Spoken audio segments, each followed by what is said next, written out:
அஷ்டமலம் கைத்தல நீரைகணி அப்பமோடவள் போரி கப்பிய கரிமோகன் அடிவேணி கற்றிடும் அடியவர் புத்தியில் உரைபவர் கற்பகமென வினை கடித்தேகும் மத்தமும் மதியமும் வைத்திடும் அரண் மகன் மற்றொரு வீரல் மதையானை மத்தல வைரனை உத்தமி முதல்வன் மட்டவில் மலரோடு வடிவேனே முத்தமிழ் அடைவினை முற்படுகிறதன் முற்படை எழுதியம் ஓனே முப்புறம் எரிதாட்சி வனுரை ரதம் அச்சது பொடி செய்த அதிதீரா அத்துயரது கொடு சுப்பிரமணி படும் அப்புணம் அதனிடை ஆகி அக்குற மகளுடன் அச்சிறு முருகனை அக்கணவனம் அருள் பெருமா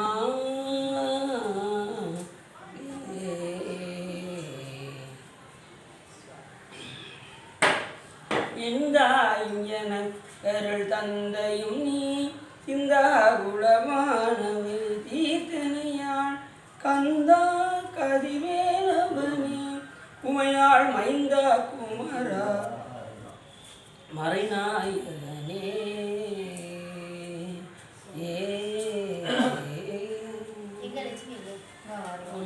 பொழித்த புகழியர் போன்கள் போற்றி ஆளுமிசை கண்ணிதப்பின் அனைந்த பேரான் அடிபோற்றி வாடி திருநாவலூர் வன்தொண்டர் பதம் போற்றி ஓடிவழி திருவா அதை ஒரு திருத்தாள் போற்றி இல்லம்பல்ல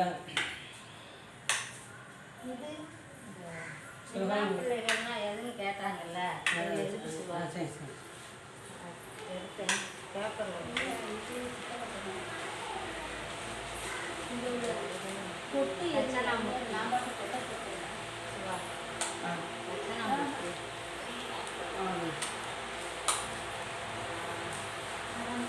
கஷ்டம் கூடாது இருக்கா இந்த பேப்பர்ல அது எல்லாம் போடுறாங்க. சரி சரி அந்த பிள்ளைங்கன்னா என்ன சரி வச்சுட்டோம் எல்லாம் இல்லை சிவகாமிபாலுடன் ஐஎஸ்டி வல்லல் வைத்தியன சாமிக்கு பெரும் கருணையினாலே நாம் இன்று கந்தபுராணத்தில் இன்று நேரு படலத்தை பற்றி சிந்திப்பதற்கு திருவள்ளும் குருவரும் அடியாரர்களும் கூட்டியுள்ளது. கோதமுரு சூதமணி புகழ்ந்த காந்த புகழ் கடலில் படித்ததன் கண் பொருளதான மேதகுவன் புடலறிந்து வையம் முடிய வெய்ய தீர் பிறவி என்னும் வெம்மை தீர காஞ்சி கோட்டில் ஏறி சலதி அமுதில் நிகர் சென்ற அமிலதான காதல் மழை பொழிந்த அருட்கொண்டலான கட்சி பணியின் பாதம் உச்சி வைப்பான்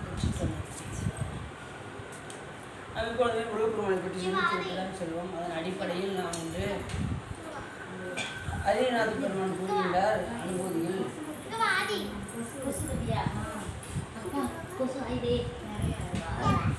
கூகா என்று என் கிளை கூடி அல போகா வகை மெய்ப்பொருள் பேசியவா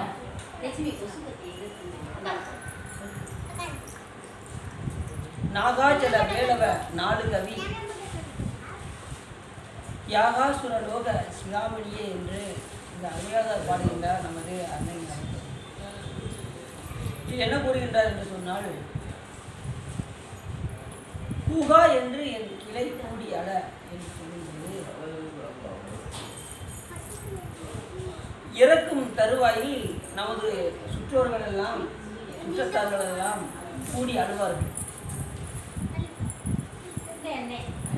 எப்படின்னா நாம் இறந்தால் நம்ம சுற்றத்தார்களாம் கூடி அழுவாங்க கண்டிப்பா. சில பேர் பார்த்தீங்கன்னா ஆக்ஷனே கொடுப்பாங்க அழுகிற மாதிரி, இறந்த இடத்துல போய் அழுகே வராது இருந்தாலும் அழுகிற மாதிரி ஆக்ஷன் கொடுப்பாங்க. ஆனால் உண்மையான அந்த ஆள் மேலே அவங்களுக்கு அன்பு இருந்ததுன்னா கூப்பி ஓவர் அழுவாங்க. கொஞ்சம் தள்ளி வச்சுக்கணும் கீழே உள்ளது நாட்டுக்கு அங்கே நாட்டு கொஞ்சம் அங்கே பின்னாடி தள்ளி வச்சுக்கணும் தள்ளி வச்சுக்கணும் மேலே இதை தலை மேலே இதை கொஞ்சம் இப்படி வச்சுக்கணும். இருக்கா ரொம்ப கொத்திட்டீங்க. நம் கிளைகளாகிய நமது சுற்றத்தார்களெல்லாம் ஊகா என்று கூவி அழுவாங்க. எனக்கு தெரியுதா? எதற்காக அழுகிறான் என்று சொன்னால், சுற்றத்தாரெல்லாம் அவர் மேல வச்சிருக்கிற அந்த அன்பை கண்டு என்ன செய்வாங்க? கூவி அழுவாங்க. பெருமானே, இந்த உடலானது இறந்து விட்டால் மற்றவர்களெல்லாம் கூவி அழுவார்கள். அப்படி அழாத வண்ணம் போகா வகைமை பொருள் பேசியவா என இறக்கும்படி செய்யாமல் இரவாத நிலையாகி பிறவாமையை கொடுக்க வேண்டும் என்று கொடுத்து குருபெருமான் என்ன செய்தாராம்? மெய்ப்பொருளை உபதேசம் செய்தார் என்று போகா வகைமை பொருள் பேசியவா. மெய்ப்பொருள் என்ன? உண்மை பொருளை உபதேசம் செய்தல். அதாவது அந்த மந்திரத்தை முருகப்பெருமான் அவருக்கு உபதேசம் செய்தார். யாருக்கு? அருணகிரிநாதருக்கு உபதேசம் செய்தார். யாருக்கும் கிடைக்காத பாக்கியத்தை அருணகிரிநாத பெருமானுக்கு முருகப்பெருமான் தந்து அருளினார்.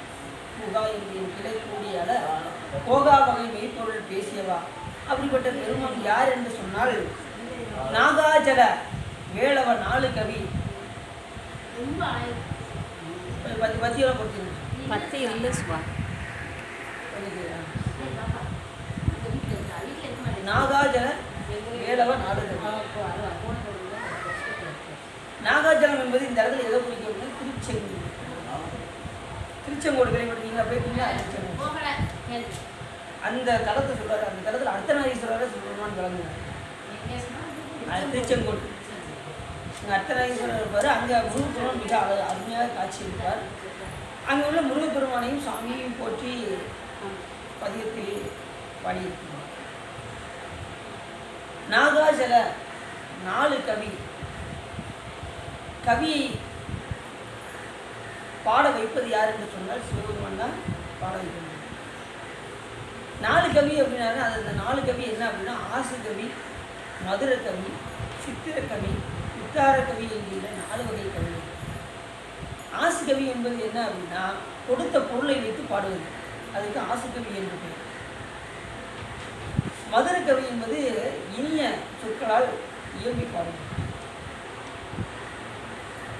இனிய பாடல்களாக பாடுவது. அதுக்கு மதுரை கவி என்ற பெயர். சித்திரக்கவி என்பது வரைந்த ஓவியத்தை வைத்து பாடுவது சித்திரக்கவி. வித்தார கவி என்பது விரித்து பாடுவது. இப்படி 4 வகை கவிகளையும் முருகப்பெருமான் அருள்வார். புகா என் கிளை கூடியல போகா வகை மெய்ப்பொருள் பேசியவா நாகாஜல வேளவ 4 கவி தியாகாசுர யோக சிகாமணியே. தேவர்களுக்கு சேனாதிபதியாக விளங்கக்கூடிய முருகப்பெருமான் என்ன செய்தாரு? என்னை போகா வகை, அதாவது இரவாத வண்ணம் அடியனை செய்தருளி அந்த மெய்ப்பொருளை உபதேசித்து அடியனை ஆட்கொண்ட திறந்தான் என்ன என்று இந்த பாடலில் வியப்பாக கூறுகிறார். போகா என்று என்கிளை கூடியல போகா வகை மெய்ப்பொருள் பேசியவா நாகாஜல வேளவ 4 கவி யாகாசுரலோக சிகாமணியே என்று இந்த அம்மையாக பாடினார். அப்ப நாம் இரவாத வண்ணம் இருக்க வேண்டும் என்று சொன்னால், இனி பிறவாமையாக இருக்க வேண்டும் என்று சொன்னால் சிவபெருமானை என்ன செய்யணும்? போற்றி பாட வேண்டும். இங்கே அறிஞர் முருகப்பெருமானை போற்றி பாடுகின்றார். அப்படி போகாத வண்ணம் முருகப்பெருமான் என்ன செஞ்சாரா? அன்னைக்கு அப்படி பிறவாமை இருக்க வண்ணமாக அவருக்கு மெய்ப்பொருள் உபதேசம் செய்ததை வியப்பா சொல்றாரு இந்த பாட்டில். எனக்கு கிடைக்காது. யாரு இந்த உலக மக்கள் என்ன செய்யறாங்க? ஒருத்தங்க இறந்துட்டாங்கன்னா கூடி அழுகுறாங்க. எனக்கு அந்த நிலைக்கு என்னை முருகப்பெருமானே என்னை அந்த நிலைக்கு வச்சுறாங்க. நான் கூடி அழுகிற அளவுக்கு பிறவாமை வேண்டும், இன்னும் பிறப்பு உண்டை உன்னை என்று மறவாமை வேண்டும், இன்னும் வேண்டும் நான் மகிழ்ந்து பாடி அறவா நீ ஆடும் போதும் அடியும் சொல்றார். அம்மையாட்ட சாமி சொன்னார், அம்மை உனக்கு என்ன வர வேண்டும் கேள் அப்படின்னு சாமி. உடனே அம்மா என்ன கேட்டாங்க? எடுத்தவே எனக்கு 2 பங்களா கொடுத்துரு சாமி அப்படின்னா கேட்டாங்க. வேலை கேட்டாங்க. அவங்க அப்படிலாம் கேட்க மாட்டாங்க. ஞானியில் பங்களா வேணும், இதில் வீடு வசதிகள் வேணும், நல்ல மனைவி கணவர் வேணும் அப்படின்னு கேட்க மாட்டாங்க. அவங்க கேட்பதெல்லாம் மெய்ப்பொருளை மட்டும்தான் கேட்பாங்க. இரவாத இன்ப அன்பு வேண்டி பின் வேண்டுகின்றார் பிறவாமை வேண்டும் மீண்டும் பிறப்பு உண்டில் உன்னை என்றும் மறவாமை வேண்டும் இன்னும் வேண்டும் நான் மகிழ்ந்து பாடி அறவா நீ ஆடும்போது உன் அடியும் 4 வாரம் கேட்டாங்க அம்மையார். ஒன்று 4 கேட்டாங்க. 4 கொடுத்தாரு சொல்லுவாங்க. இப்பயும் பார்த்தீங்கன்னு வச்சுக்கோங்க, திருவாலங்காட்டுக்கு போனீங்கன்னு வச்சுக்கோங்க, சாமி போட்டு பாடிட்டே இருப்பாங்க. இதுவரையா நம்ம உறங்கும் போது போட்டு விட்டாங்க. என்ன அதனால அது சொன்னால் கேட்க மாட்டாங்க. இப்போ நீங்கள் திருவாலங்காட்டுக்கு போனீங்கன்னா அங்கே சாமி அம்பாள் அந்த அம்மையார் கீழே அமர்ந்திருப்பாங்க, பாடிக்கிட்டே இருப்பாங்க. பாட பாட சாமி அங்கே நடனம் ஆடிக்கொண்டே இருக்கும். அதை வாடி ஒன்று ஆடும்போது ஒன்று அடிக்கிறது. அது மாதிரி சிதம்பரத்தை எடுத்தாலும் அங்கேயும் அம்மையார் கீழே இருப்பாங்க, சுவாமி நடனம் ஆடிக்கிட்டு இருப்பாங்க. அப்படி இறைவனிடம் எப்படியெல்லாம் வர வைக்கிறாங்க. அப்படி போகா வகை இந்த இறப்பு இல்லாத வண்ணம் பிறந்துட்டோம்னா கண்டிப்பாக இறப்பு உண்டு. அதில் எந்தவித மாற்றமும் கிடையாது. அதுக்காக சாமி எனக்கு இறப்பே வரக்கூடாதுன்னு நம்ம கேட்க முடியாது. இனி பிறவாமல் இருக்கணும்னு கேட்கலாம். நாம் இறப்பை கண்டு ஏன் கவலைப்படக்கூடாது சொல்லுங்க போகலாம். இறப்பை கண்டு நம்ம கவலைப்படக்கூடாது. இறப்பு வருவதை எண்ணி நம்ம கவலைப்படக்கூடாது. ஏன் அப்படின்னா ஏற்கனவே நம்ம என்ன செஞ்சுருக்கோம், இறந்து தான் வந்திருக்கோம். அதனால் இறப்பை கண்டு நம்ம என்ன செய்யக்கூடாது, பயப்படக்கூடாது. கண்டிப்பாக ஒரு நாள் ஜனனம் உண்டு, மரணம் கண்டிப்பாக உண்டு.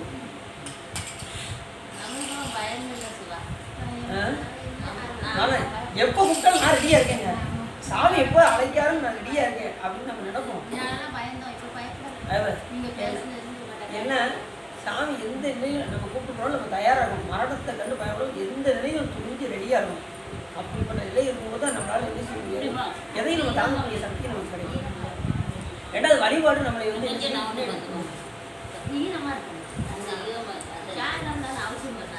அப்ப போகா வகை மெய்ப்பொருள் எது அப்படின்னா பிறவாம வேண்டும். அதுதான் அருணாதர் பெருமான் சுத்தி வளைச்சு முருகப்பெருமான்ட்ட சொல்றாரு. அப்படி சொல்லி இந்த பாட்டில் அழகா முடிக்கிறாரு. போகா வகை மெய்ப்பொருள் பேசுவா நாகாஜல வேலவன் 4 கவி. அந்த காலத்துலலாம் பார்த்தீங்கன்னா கவி பாடுவதற்கு பொருள்லாம் கொடுப்பாங்க. பாடுனா அந்த அரசர் என்ன செய்வார், பொருள்லாம் கொடுப்பாரு. கொடுத்த அந்த பொருளை வச்சே பாடுறாங்க பாருங்க. அந்த கொடுத்த பொருளை வச்சே கவி பாடுவாங்க. அது ஆசு கவின்னு பேர். அவர் அந்த பாடலை இனிமையாக பாடுவது மதுரை கவி என்று பேர். அந்த அதை சித்திர ஓவியம்லாம் வரைஞ்சாங்கன்னு வச்சுக்கோங்க, அந்த ஓவியத்தை வச்சே பாடுவாங்க கவிகள் பாடுற புலவர்கள்லாம். அதுக்கு பேர் சித்திரக்கவி என்று பேர். அப்புறம் பாடல்களை விரித்து விரித்து பாடுவது, விரித்த பாக்களாக பாடுவது, அது விருத்த பாட்டு. அது ஆசிகவி, மதுரை கவி, அடுத்து சித்திரக்கவி, அப்புறம் வித்தார கவி. 4 கவிகளை பாடுவார்கள். அப்படி கவி அந்த கவிகளை கொடுப்பது யாருன்னா முருகப்பெருமான் அப்படின்னா அந்த கவிகளெல்லாம் கூறக்கூடிய முருகப்பெருமான் என்னை போகா வகை நீ ஒரு பிறவாமை தரும்படி செய்தார். அதுதான் என்னை என்று ஆச்சரியமாக கேட்குறாரு முருகப்பெருமான். சாமி நான் எதுக்கும் உதவாதவன், நீ எனக்கு போய் மெய்ப்பொருள் உபதேசம் செய்தாயே அப்படின்னாரு. ஒன்று போதார் ஆயனை உயக்கொண்ட நின் கருணை இன்றே இன்றி பேய்த்தோதான் ஏழை கொண்டாயின் போல் ஒன்றே எனைய குற்றங்கள் குணமாம் என்றே நீ கொண்டார் என் தான் கெட்டது இறக்கிடா எந்தோர் முக்கன் எம்மான். யார் சொல்றா, அணிக்காசு. சாமி நான் ஒன்றும் போதா நாய், ஆனால் ஒன்றும் போதா நாயின் என்ன செய்யும், உயக்கொண்ட நின் கருணை இன்றே இன்றி பேய்த்தோதான் ஏழை கொண்டா என் கோவில். நான் எப்படி பண்ணோம்னா குன்றனே குற்றம் செஞ்சிருக்கேன். ஒரு குற்றம் 2 குற்றம், குன்று எவ்வளோ பெருசு மலை, அந்த அளவுக்கு நான் குற்றம் பண்ணியிருக்கேன். ஆனால் சிவபெருமான் அதை எப்படி எடுத்துக்கிறாராம், இது உயிரோட குணம் அப்படின்னு எடுத்துக்கிறான். தப்பு செய்வது இந்த உயிரோட குணம் அப்படின்னு சொல்லி அப்படி பார்க்க போய் தான் நம்ம ஏதோ கொஞ்சம் தப்பிச்சுக்கிட்டு இருக்கோம். அவர் நூல் பிடிச்சி பார்த்தாருன்னு வச்சுக்கோங்க சாமி, நம்மளாம் ஒருத்தர் கூட கடை தர மாட்டோம். சாமி அப்படி பார்க்க மாட்டார். ஏன்னா இது உயிருடைய தன்மை, தவறு செய்வது உயிருடைய தன்மை அப்படின்னு சொல்லி எத்தனையோ இதை ரிஜெக்ட் பண்ணிகிட்டே தான் இருக்காரு சாமி. அப்படி பண்ணியுமே நம்மளால என்ன செய்ய முடியல, துன்பத்தை தாங்க முடியல. ஆனால் அந்த அளவுக்கு நம்ம என்ன செய்கிறோம், செஞ்சு வச்சுருக்கோம் நிறையா, கொஞ்சம் நெஞ்சம் கிடையாது, மூடையே கிடக்கு. அதை எப்போ இது பண்ண முடியும் அப்படின்னா அதை காலி பண்ணுறதுக்கு ஒரே ஒரு ஆள் வந்தால் அதை காலி பண்ணிடலாம். யாருன்னு பார்ப்போம், அதை ஒரு ஆளால் அதை முடியும். சஞ்சித வினைகளை ஏற்கனவே குவிஞ்ச வினைகளை யாரும் குருநாதர் வந்து தான் என்ன செய்ய முடியும், அது நீக்க முடியும். தீட்சை கொடுக்கும்போது உங்களுடைய முன் செய்த வினைகளை எல்லாம் குருநாதர் பார்வையினால் எரியும். குருநாதர் பார்வைப்பட்டதும் அது முன் செய்த வினைகள் எரியும். அப்புறம் உங்களை இது அப்புறம் ஆகாமி வினை எப்படி இப்போ இனிமேல் செய்யக்கூடிய வினைகளை கூட அனுஷ்டானத்தில் கொடுத்துருவீங்க. பிராப்த வினையை நீங்கள் என்ன செய்வீங்க, அனுபவிச்சு திருப்தி ஆகணும். அது யாராக இருந்தாலும் சரி, ஞானிகளே இருந்தாலும் உண்டுன்னா நம்மளாம் ஏமாத்துறோம். சொல்லுங்க பார்ப்போம். இதை உங்களுக்கு ஏற்கனவே சொல்லியிருக்கேன்னு நினைக்கிறேன்.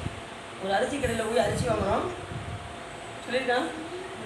ஒரு அரிசி கடையில் போய் அரிசி வாங்குகிறோம், தெரியாத மறுபடியும் இருக்க தெரிஞ்சுக்கும். ஒரு அரிசி கடையில் போய் அரிசி வாங்குகிறோம், அரிசி நல்லா இருக்கிற மாதிரி தெரியுது, நல்லா குழம்பு அரிசி நல்லா இருக்கிற மாதிரி தெரியுது. ஒரு கிலோ போடுப்பா அப்படின்னு சொல்லி சொல்கிறோம். 1 கிலோ வாங்கிட்டோம். நல்லா தெரிஞ்சவன் ஒரு 20 கிலோ கூட போட்டு வைப்பா அப்படின்னு 1 கிலோ வாங்கி பொங்கி பார்ப்போம்னு வாங்கிட்டு ஒரு 20 கிலோ போட்டு வைக்கிட்டு வாங்கிட்டு வந்துட்டோம். வாங்கிட்டு வந்து 1 கிலோவுமே பொங்கிடுவோம். அதில் எவ்வளோ எடுப்போம், ஒரு காப்பிடி அவ்வளோதான். இல்லை நமக்கு தெரியல, அது உங்களுக்கு தான் தெரியும், சமைக்கிறவங்களுக்கு தான் தெரியும். அது எடுத்து பொங்குறீங்க, பொங்கி சாப்பிட்றீங்க.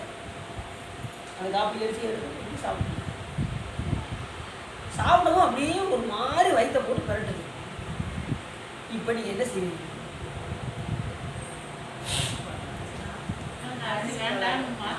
ரைட்டு வேண்டான்னு சொல்லுவீங்க. முதல்ல என்ன செய்வீங்க, இந்த அரிசி வேண்டான்றதுவே முதல்ல என்ன செய்வீங்க, ஒரு ஃபோன் பண்ணி 20 கிலோவை, அதுதான் சஞ்சீத வினை. ஏற்கனவே சொன்ன அதுதான் சஞ்சீத வினைன்னு முன் செய்த வினை. இப்போ இனிமே பொங்கல்னு நினச்சிங்க பாருங்க, மிச்சம் அந்த காப்பியில் மிச்ச இது பார்த்தீங்கன்னா அது வந்து ஆகாமிய வினை. அதையும் ரிட்டர்ன் பண்ணிடுவீங்க. ஏப்பா இதுதானப்பா நல்லா இல்லைப்பா அப்படின்னு சொல்லி கடைக்காரண்ட போய் கொண்டு போய் கொடுத்துருவீங்க. 2ஐயும் ரிஜெக்ட் பண்ணிடுவீங்க. ஆனால் சாப்பிட்டுட்டீங்களே உள்ள, அதை நீங்கள் என்ன செஞ்சாகணும், அனுபவிச்சே ஆகணும். அதுதான் பிரார்த்தனை. புரியுதா உங்களுக்கு? இந்த பிறகு நம்ம எதை தான் அனுபவிக்கணுமோ அதை அனுபவிச்சு, அது பிராப்த வினை.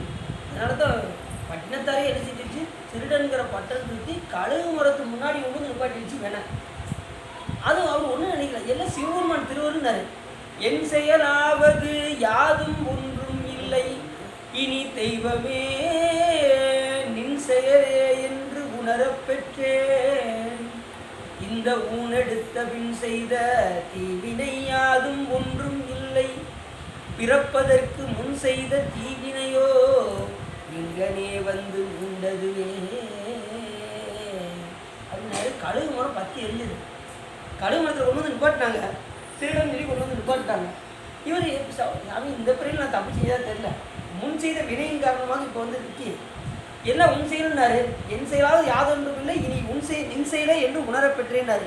அறியப்பட்டேன்னு சொல்லலை, உணரப்பெற்றேன்னாரு. அதனால் என்னாச்சு, கழுகு மரம் பற்றி யாம் எதையும் அறிவோம் அப்படின்னு நம்ம சொன்னோன்னு வச்சுக்கோங்க. எல்லாவோ நமக்கு தான் எல்லாமே தெரிஞ்ச மாதிரி. சில பேர் பார்த்தீங்கன்னா இல்லாத விஷயத்தில் இருக்கிற மாதிரியே சொல்லுவாங்க. நமக்கு அவனுக்கு கொஞ்சம் தெரிஞ்சது எதுவுமே கிடையாது. அந்த அளவுக்கு எதை கேட்டாலும் எனக்கு தெரியும் அப்படின்னு சொல்கிற ஆளுங்க இருக்காங்க.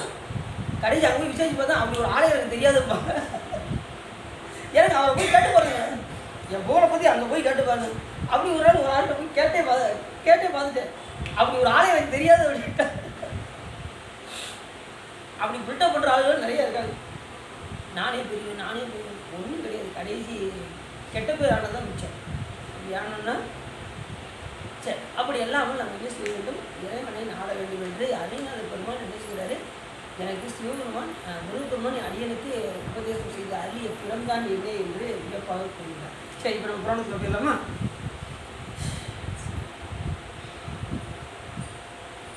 அடுத்த வாய்ப்பு தான் அந்த திருச்செங்கோடுக்கு வாய்ப்பு கிடைச்சா நம்ம 20 நாள்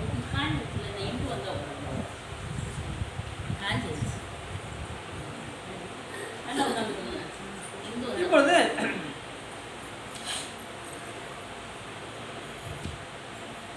நேற்று உபதேசம் செஞ்சார். அந்த முனிவருக்கு 4 முனிவருக்கு உபதேசம் செஞ்சார் சிவபெருமான். அப்படி செய்யும்போது என்னாச்சு, யோக நிலையில் இருக்கும்போது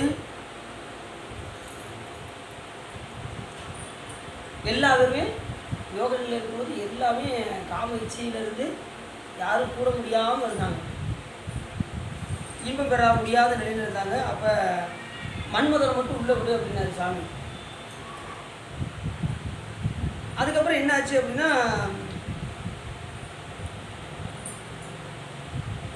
அந்த நேரத்தில் சூரபத்மன் நம்ம என்ன சொல்கிறோம், அந்த நேரத்தில் சூரபத்மன் தேவர்களை துன்புறுத்திக்கிட்டு இருந்தான் அப்படின்னு சொன்னாங்க. இந்திரன் உடனே இந்திராணியோட சொற்குலோகத்தை விட்டு மண்ணுலகத்தை வந்து அடைந்தான். ஏற்கனவே உங்களுக்கு தெரிஞ்சிருக்கும். அவன் வந்து எங்கே வந்து ஒழிஞ்சான் அப்படின்னா சீர்காழியில் வந்து ஒழிஞ்சான். அது கதையில் வரும்போது விரிவாக பார்ப்போம். பொன்மையான மேருமலையில் தன் மனநிலை கொள்ளும்படி சிவனை நினைத்து பலகாலம் நீண்ட தவம் செய்தான் இந்திரன். சிவபெருமானை காலை மீது ஏறி காட்சியளிக்க இந்திரன் கண்டு வணங்கி சிவபெருமானை பேசுகிறான். ஒன்று பல நாள் வந்து இமயமலையில் வந்து தவம் செஞ்சானா இந்திரன். தவம் செய்து சிவபெருமான் என்ன செய்யாராம், அவருக்கு காட்சி விடைவாகனத்துக்கு வந்து காட்சி கொடுக்கும் போதே சிவபெருமான் எப்படி கொடுப்பாருன்னா விடைவாகனத்துக்கு தான் காட்சி கொடுப்பாரு. ஒரு காட்சி கொடுக்க வேண்டும்னா மற்ற காட்சியெலாம் கொடுக்க மாட்டேன். முதல்ல வந்து விடைவாகன காட்சி தான். ரெண்டாவது இந்த உயிர்கள் என்ன விருப்பப்படுதோ, இப்போ நான் நடராஜ பெருமானை தியானிக்கிறேன்னு வச்சுக்கோங்க. நடராஜ பெருமானை வந்து அறிவிச்சுவேன். அப்பனை செஞ்சடை ஆழா அமுதினை ஒப்பிலி வல்லலை ஊழி முதல்வனை எப்பரி சாயினும் ஏத்துவின் ஏத்தினான் அப்போ ஈசன் அருள் பெறலாமே அப்படிங்கிறாரு திருமூலதேவன். அப்போ எப்படி நீங்கள் எந்தெந்த விதத்துலலாம் இறைவனை நீங்கள் நினைக்கிறீங்களோ அந்தந்த வடிவத்தை தாங்கி வந்து சிவபெருமான் அருள் செய்வார். ஆனால் பொதுவாக வந்து அருள் செய்வது எப்படி அப்படின்னா விடைவாகனத்துக்கு தான் வந்து அருள் செய்வார். எல்லாத்துக்கும் சாமி அம்பால வந்து காட்சி கொடுத்தாரு. ஒரே ஒரு ஆளுக்கு தான் பக்கத்தில் குழந்தையோடு வந்து அருள் செஞ்சார். என்ன நாயனாருக்கு பார்ப்போம். சிறுத்தொண்ட நாயனார் கேள்விப்பட்டிருக்கீங்களா? சிறுத்தொண்ட நாயனாருக்கு பிள்ளை பாச நீங்கின காரணத்தினால பிள்ளையோடு வந்து காட்சி கொடுத்தாரு சாமி.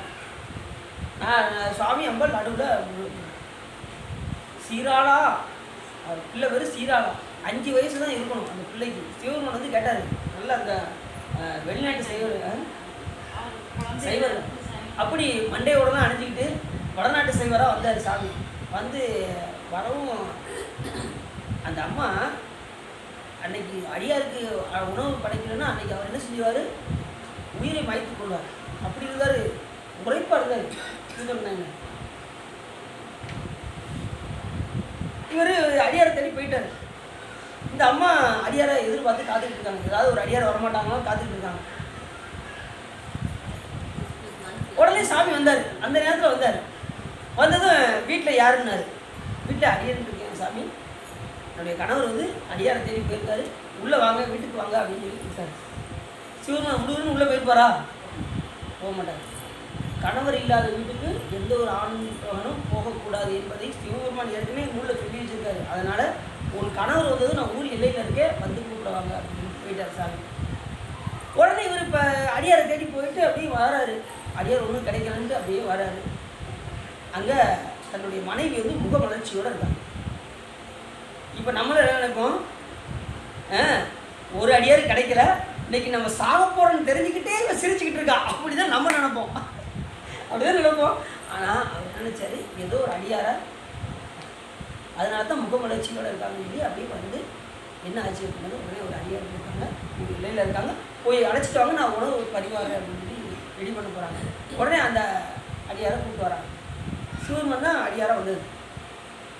அவர் எப்போ நீ நினைக்கிற மாதிரிலாம் நான் சாதாரணமாக இந்த மாதிரி சாப்பாடுலாம் சாப்பிட மாட்டேன், நான் மனுஷங்கரியை தான் சாப்பிட முடியாது. சிவபெருமான் இந்த அகோரிகள் இருக்காங்க பார்த்தீங்கன்னா, அது சாப்பிடுவாங்க பார்த்தீங்கன்னா, அது மாதிரி வந்தார் சாப்பிடும். எனக்கு 5 வயசு பாலகனாக இருக்கணும், அவங்க வீட்டில் 5 வயசு பையன் இருக்கான். புரியுது அவங்களுக்கு? சீரான் என்று சீரான் 5 வயசு பாலகன். தாய் பிடிக்க தந்தை அறுக்கணும். அதை அறுக்கும்போது பிள்ளை அழுகக்கூடாது. இவ்வளவு சொல்றது. உடனே இந்த பிள்ளையை பார்த்து இப்போ நம்ம ஆயுதப்பனார கூட பிரச்சனை இல்லை, இப்போ அந்த பிள்ளை சம்மதிக்கணும். அந்த பிள்ளை இதை கேட்டுச்சு.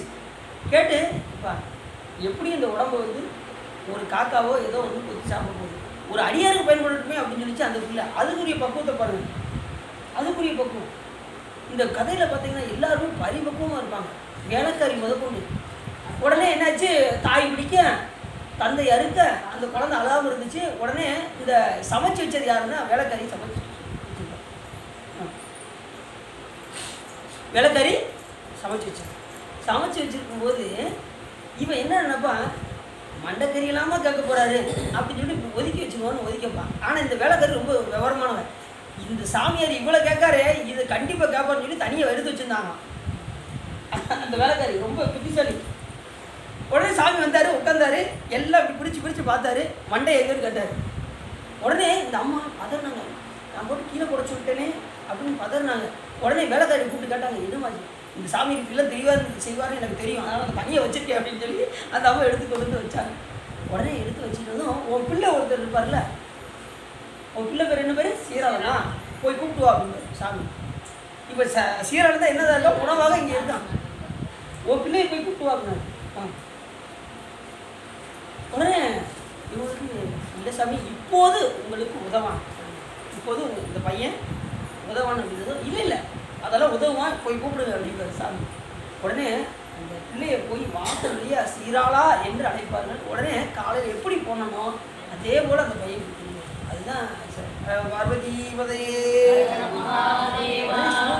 போயிட்டு வந்து அந்த பையன் வந்தது சிவபெருமான் அதுக்கு அந்த இடத்துல இல்லை. உடனே விடைவாகத்தில் காட்சி. எப்படி காட்சின்னா பிள்ளை பாசம் நீங்கிய காரணத்தினால் பிள்ளையோடு இருந்து சிவபெருமான் காட்சி கொடுத்தாங்க. அப்படிப்பட்ட இப்படி எப்பயுமே பார்த்தீங்கன்னா சிவபெருமான் காட்சி கொடுக்கும்போது அந்த விடைவாகனத்தில் காட்சி கொடுப்பாங்க. இதுதான் வந்து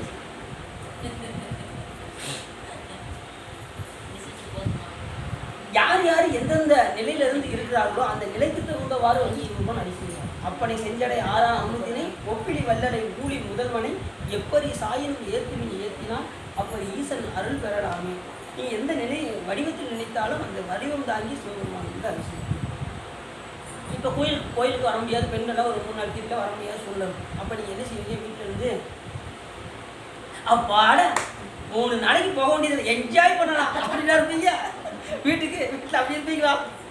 3 நாள் போக வேண்டியதில்லப்பா, காலை காத்தால வெள்ளெண்ணத்துலலாம் எந்திரிக்க வேண்டியிருக்கு, ஒரு 3 நாள் ஃப்ரீயாக இருப்பான் அப்படி இருப்பீங்களா? அப்படி இருக்கக்கூடாது. அப்படி இருக்கிறவங்க இருக்காங்க.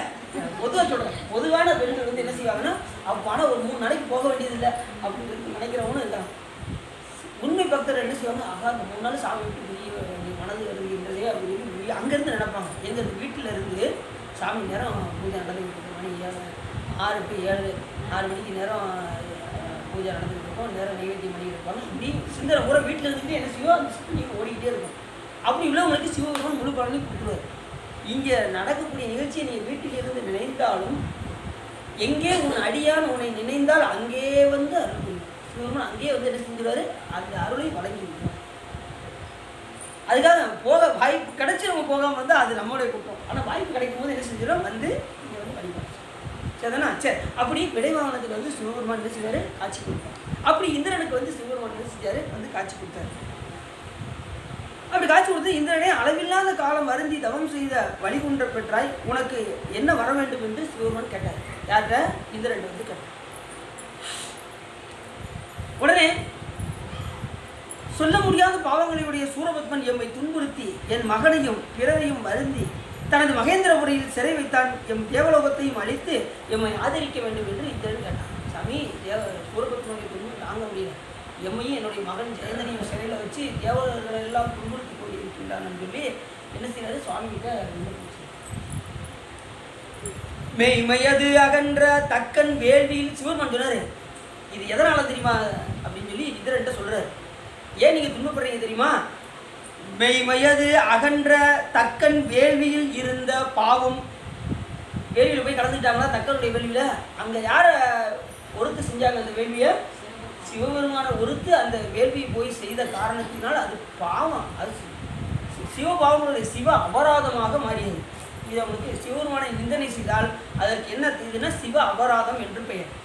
சிவபாவம் சொல்லக்கூட சிவ அபராதம், சிவ நல்வினை சிவ அபராதம், சிவ பாவம் சொல்லக்கூட. சரி, நும்மிடை இருந்தது அற்றால் நோதக வழுந்தீர் மேனான் நம்மிடை ஒரு சேய் வந்து, நம்மிடம் ஒரு சேய் வந்து, யாரு செய்த யாரு? முருகப்பெருமான். முருகப்பெருமான் நம்மிடம் இருந்து ஒரு சேய் வரப்போம். நனிகி வெஞ்சூரரை காதி இம்மென உம்மை காப்பான் என்று புகன்று இறைவன் போனான். தக்கனது யாகத்தில் இருந்த பாவமிடம் உள்ளது, அதனால் இந்த துன்பம், அதனால இந்த துன்பப்படுறீங்க. பின்னாளில் நமக்கு ஒரு புதல்வன் பிறந்து புதல்வன் தோன்றி வந்து பிறக்க மாட்டார் சாமி. எப்படி சொல்ல பாருங்க, நம்மிடம் ஒரு சேய் வந்து நடுகி, அதனால தோன்றத்தான் செய்வார் தவிர சிவபெருமான் குருபெருமான் என்ன செய்ய மாட்டார், பிறக்க மாட்டார். வந்து தோன்றி விரைவாக காப்பாற்றுவான் என்று சொல்லி சாமி அனுப்பினார். உடனே சிவபெருமான் அங்கிருந்து மறைந்து போனதும் இந்திரன் கவலை அடைந்து, ஏன்னா மகன் வந்து காப்பாற்றிட்டாரு, இப்போ மகன் எப்போ அவர் வர, எப்போ நம்ம துன்பம் நீங்கள் அப்படின்னு எப்பயுமே தேவர்கள் பார்த்தீங்கன்னா உடனே அவசரம் கொடுக்காமாங்க பார்த்தீங்களா, அது தேவர்கள்ட்ட பொருந்தும். எதனால பார்த்தீங்கன்னா அவசரமாக அவங்க ஒரு சின்ன துன்பத்தை கூட அவங்களால தாங்க முடியாது. ஏன் அப்படின்னா அவங்க வந்து இன்பமாக இருந்து பழகுனவங்க இந்திரர்கள்லாம். சொற்குலத்தில் எந்த நிலைமை சுகபோகமாக இருக்கிறவங்க ஒரு சின்ன துன்பம் வந்தால் என்ன செய்ய முடியாது, அவங்களால தாங்க முடியும். இப்படி தான் முப்புறம் இருக்கும்போது பார்த்தீங்கன்னா தேவர்களுக்கு அந்த 3 அசுரர்களும் எத்தனையோ அசுரர்கள் வந்து அவங்களுக்கு துன்பப்படுத்தினாங்க. சிவருமாட்ட எல்லாரும் ஓடி வந்தாங்க. சாமி எங்களை காட்ட வேண்டும் அப்படின்னாங்க. சரி இப்போ நான் பார்த்துக்கிறேன், போயிட்டு வாங்கன்னாரு சாமி. இவங்க போயிட்டு மறுபடியும் ஓடி வந்தாங்க. சாமி எங்களால் துன்பம் தாங்க முடியல. இனி இப்போ தானப்பா சொன்னேன் அப்படின்னாரு சாமி. எங்களால் தாங்க முடியல சாமி அப்படின்றது. உடனே பெருமாளை அழைத்து அவர்களை சிவபூஜை செய்வதை நிறுத்த சொன்னார். அப்படி இவர் என்ன செஞ்சார், ஒரு இதாக போய் அவங்கள என்ன செஞ்சார், சிவபூஜை உங்களுக்கு மேலேயாங்க சிவபூஜை அப்படின்னு சொல்லி அவங்கள உயர்த்தி பேசினார் பெருமாள். போய் அந்த முப்புறம் இருக்கும்போது அந்த 3 அசுரர்கள், எத்தனையோ அசுரர்கள் அந்த கோட்டையில் இருப்பாங்க. 3 கோட்டையிலையும் எத்தனையோ அசுரர்கள் இருப்பாங்க. அத்தனை அசுரர்களும் சிவபூஜையை கைவிட்டாங்க. நமக்கு மேலே ஒரு கடவுளே கிடையாது அப்படிங்கிற நிலைக்கு வந்துட்டாங்க. அதில் எல்லாரும் கைவிட்டாங்க. ஒரு 3 அசுரர்கள் மட்டும் சிவபூஜையை கையே விடலை. கமலாசன், தாராசன், வித்யுன்மாலி என்கின்ற 3 பேர் மட்டும் விடாமல் சிவபூஜை பண்ணிக்கிட்டே இருந்தாங்க. அத்தனை பேர் சாமி சிரிச்சு அடித்தார். லேசை சிரிக்கவும் 3 புறமும் 3 கோட்டைகளும் எரிந்தது. அத்தனை பேரும் இதாகிட்டாங்க. ஆனால் அந்த 3 அசுரர்கள் மட்டும் சிவன் என்ன செஞ்சார், அருள் செய்தார். அதை ஞானசம்பந்த பெருமான் பதியத்தில் பாடுறாரு. எந்த பதியத்தில், பூவார் மலர் கொண்டு அடியார் தொடுவார் புகழ்வார் பானோர்கள் மூவார் புறங்கள், அந்த பாட்டில் சொல்ல பாருங்க, மூவார் புறங்கள் எரித்த அன்று மூவர் கருள் செய்தார். அந்த மூவருக்கு மட்டும் அருள் செய்தார். தூமாமலை நின்று அதிர விரும்பி பொருவின் நிறையோடும் ஆமா பிணை வந்து அணையும் சாரல் அண்ணாமலையாரே அப்படின்னு பண்ணாரு. மூவார் புறங்கள் எரித்தாண்டு மூவருக்கு, அந்த மூவருக்கு மட்டும் சிவபெருமான் அருள் செய்தார். அப்போ சிவபூஜை விடாமல் இருந்தாங்க. அதனால் அவர்களுக்கு அழைத்தார். இந்த தேவர்களாக எப்பயுமே பார்த்தீங்கன்னா அவசரம் கொடுக்கை. உடனே சாமி என்ன பண்ணார், கவலைப்படாதீங்க அப்படின்னு சொல்லி அருள் செய்தார். உடனே இந்திரன் மறுபடியும் என்ன செஞ்சால் ஓடி வந்தான். இந்த மகன் பிறப்பது எப்படி என்று சொல்லி இந்திரன் யோசித்தான். உடனே நேராக உடனே சொற்குலோகத்துக்கு அரசனான இந்திரன் மனக்கவலையுடன் மேருமலையில் உள்ள மனோவதி என்னும் நகரத்தை அடைந்தான். மேருமலையில் மனோவதி என்கின்ற நகரம், அந்த நகரத்துக்கு ஓடி வந்தான். அங்குள்ள வியாழ பகவானினுடைய மனைவியான தாரையிடம் தன் மனைவி இந்திராணியை விட்டுவிட்டு மனோவதிக்கு வந்து அங்கே தன்னுடைய மனைவியாகிய இந்திராணியை அந்த தாரை வியாழ பகவானுடைய மனைவி தாரைகிட்ட கொண்டு வந்து விட்டுட்டு காவல் காக்க வேண்டும் என்று சொல்லி அங்கிருந்து நேரக்கி வந்துட்டான். இத்தகைய காலத்தில் சிவபெருமான் ஜனகன் இந்த நேரத்தில் தான் சிவபெருமான் என்ன பண்ணாரு, இந்த ஞானோபதேசம் செய்து கொண்டிருந்தார். யாருக்கு, இந்த 4 முனிவர்கள், சனகன், சனந்தனன், ஜனாதர், ஜனத்குமார் என்ற 4 முனிவர்களுக்கு ஞானபோதம் காட்டியபடி இருக்கும் தன்மையால் படைப்பு தொழில் செய்யாமல் துன்பத்தோடு பிரம்மன் வீட்டிருந்தான். இப்படி இந்த நிலை நடக்கும்போது பிரம்மன் படைப்பு தொழில் செய்ய முடியல. அவன் என்ன செய்ய, துன்பத்தோடு வீட்டிருந்தான். அவனது பழைய முறைமையுடைய சபையை அடைந்து இந்திரன் அவன் திருவடிகளை வணங்கி பின்பு அளவெண்டி போட்டினான். நேரம் அங்கேருந்து எங்கே வந்துட்டான், சொற்குலோகத்திலேருந்து வந்து பிரம்மாவிட்ட ஓடி வந்தான். வந்து இந்த மாதிரி விஷயத்தை எடுத்து சொன்னான். உடனே இந்திரன் இவ்வாறு போட்டியுள்ளதும் அழகிய தாமரையும் அவரும் பிரம்மன் அவனை கருணையோடு பார்த்து, தேவராஜனே வந்த காரணம் என்ன என்று பிரம்மா கேட்டார். காரணம் என்னன்னு சொல்லுங்க. உடனே என்ன பண்ணாரு, கொடிய சூரபத்மனின் செயல்களை விளக்கி சூரபத்மனுடைய துன்பம் இந்த மாதிரி தாங்க முடியல அப்படிங்கிறதெல்லாம் சொல்லி முனிவர்களுக்கு ஞானோபதேசம் காட்டி கொண்டிருப்பதை உரைத்து, சிவபெருமான் இந்த மாதிரி தவறு செஞ்சுட்டு இருக்காரு. அவர் என்ன சொல்லிட்டாரு, ஒரு புதல்வன் வந்து உங்களுடைய பிரச்சனையை தீர்ப்பான்னு சொல்லிட்டாரு. இந்த புதல்வன் அவர் எப்போ வர, நம்மளுடைய துன்பத்தை எப்போ தீர்க்க அப்படின்னு சொல்லி என்ன செய்கிறாரு, எல்லா விஷயத்தையும் எடுத்து பிரம்மாட்ட எடுத்து சொல்றாரு. யாரு, இந்திரன் எடுத்து சொல்றாரு. சிவபெருமன் வரந்ததையும் கூறி தேவர்களுக்கு தானும் துன்பத்தில் இருந்து மீளத்தக்க வழியாது என்று விளைவினான் இந்திரன். பிரம்மாட்ட போய் ஐடியா கேட்கான். சிவபெருமன் சொல்லிட்டார்ல, அப்போ விட்டுற வேண்டியதானே. இருந்தாலும் நம்ம என்ன செய்வோம், ஒருத்தட்ட யோசனை கேட்க மாட்டோம். நம்ம யோசனை போனால் ஒரு ஆட்டை என்னங்க சரிதானாங்க, அவர் ஒரு யோசனை சொல்லுவார். இவன் மனசு தாங்காது. உடனே இன்னொரு ஆள்கிட்ட போய் இது இது இவர் இப்படி சொல்கிறாரு, சரிதான். அவர் ஒரு யோசனை சொல்லுவார். கடைசி எல்லாத்தையும் யோசனை கேட்டு கடைசி ஒரு காரியம் நடக்காமல் போயிடும். புரியுதா? ஒரு ஆள்கிட்ட யோசனை கேட்டால் அதுபடி நடந்தோம்னா பிரச்சனை இல்லை. எல்லாத்தையும் யோசனை கேட்டோம்னு இப்போ வேற ஒன்றும் இல்லை, வேற ஒன்றும் வேண்டாம். காய்ச்சலுக்கு மாத்திரை எதுங்க அப்படின்னு சொல்லி ஒரு ஆள்கிட்ட கேட்கறேன்னு வச்சுக்கோங்க. அவர் சொல்லுவார் கால் போடுங்க. உடனே சல சல சல சல சல சலன்னு வேர்த்துடும். வெறுத்து உடனே விட்டுருவோம் அப்படிப்பாரு. இவருக்கு சந்தேகம் வரும். அவ்வளோ பெரிய காய்ச்சல் ₹1 மாத்திரை கால் பால் சரியாகிடும். உடனே இன்னொருத்தர் போய் கேட்பாரு. அவர் சொல்லுவார் டெவலப்பர் போடுங்க அப்படிம்பாரு. இது அவருக்கு அவர் சொல்லுவார் டெவலப்பர் போடுங்க அப்படிம்பாரு.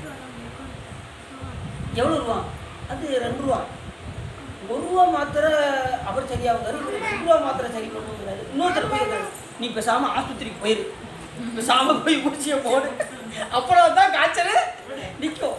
பேசாமல் ₹1 மாத்திரையை போட்டு காய்ச்சல் படுத்துருந்தாருன்னா சரியாக போயிருக்கோம். ஒவ்வொரு ஆள்கிட்டையா போய் யோசனை கேட்டு கடைசி ₹150 ₹200 கொண்டு போய் செலவழி ஊசி போடுவாங்க. போட்டுட்டு அவர் ஒரு 10 மாத்திரை அடி கொடுப்பாரு. ஒரு மாத்திரை முடிய வேண்டியதை ஒரு 10 மாத்திரை அடி கொடுப்பாரு. அதை போய் சாப்பிட்டு 10 மாத்திரை சாப்பிடவா, இதுக்கு நான் 1 மாத்திரையே சாப்பிட்ருக்கேன் அப்படின்ட்டு அப்போ நடப்பாரு. அப்போயும் காய்ச்சல் தெரியாது நினைக்கிறீங்களா? 10 மாத்திரை சாப்பிட்டு முடிச்சதுக்கப்புறம் மறுபடியும் ஒரு காய்ச்சல் வரும். இப்போ என்ன செய்வார்? மறுபடியும் இன்னொரு ஆள்கிட்ட போய் யோசனை கேட்பாரு. இப்படி இது ஆஸ்பத்திரிக்கு போய் காய்ச்சல் சரியாக மாட்டேங்குங்க அப்படின்னு இன்னொரு ஆள்கிட்ட போய் யோசனை கேட்குறது. இப்படி யோசனை கேட்டுருந்தான்னு வச்சுக்கோங்க. ஒரு ஆள் சொல்கிறத கேட்டுட்டு அதை எப்படி நடந்து போய்கிட்டே இருக்கும். அப்படி இப்படி இப்போ என்ன பண்ணாரு? ஒரு ஆள்கிட்டையா யோசனை இருக்காரு. பிரம்மாட்ட வந்தார். இதெல்லாம் எடுத்து வச்சுக்கோங்க. எனக்கு முடிஞ்சது இதை கொடுங்க. என்ன சார் வச்சுருங்க.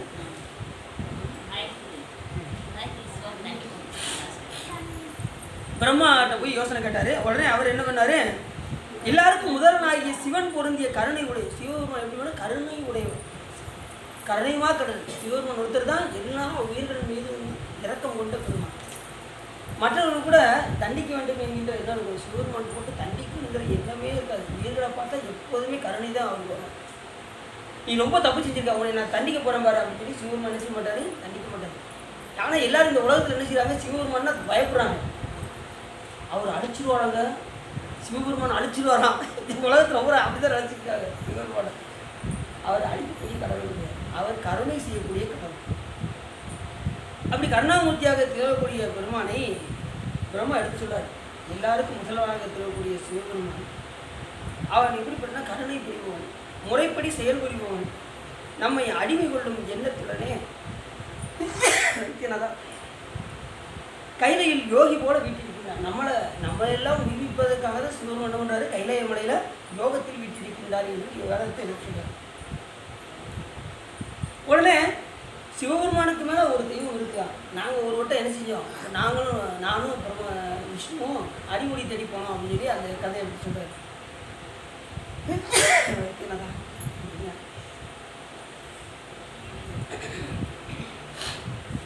அனைத்தையும் அழிப்பதும் அவ்வுயிர்கள் துன்பத்தை நீக்குவதும் பெரும் கருணை செயலிடை. அதை போலவே மிகக்கூடிய சூரபத்மனால் நமக்கு துன்பம் செய்விப்பதும் தீவினை பயனை அணிவிப்ப செய்து பின்பு முக்தியை தருவதும் அவன் கருணை செயல்.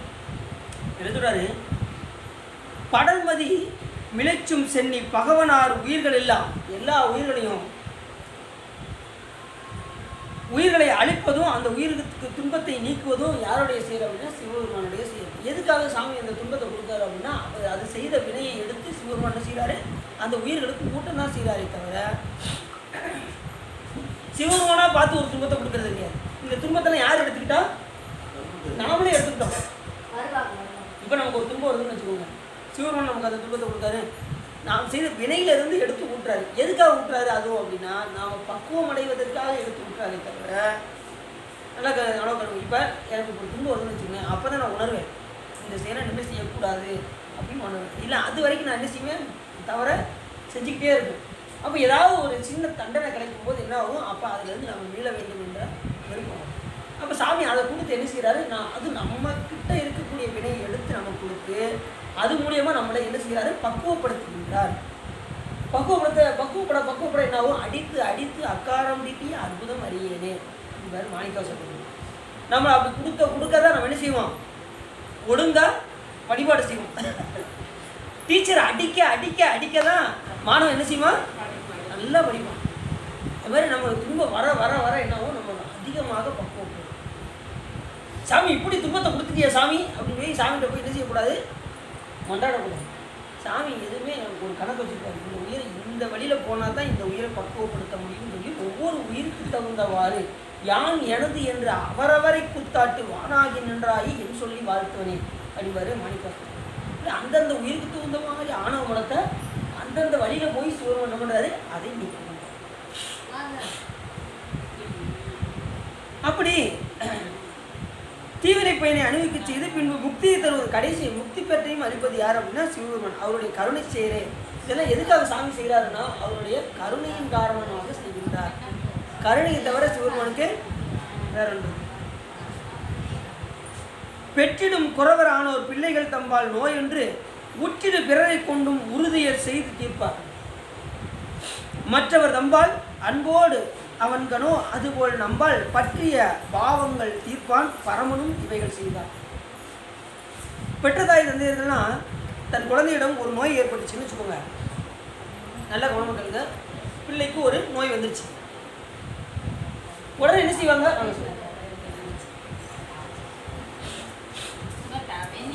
வெளிதானா அப்படியா, அதான்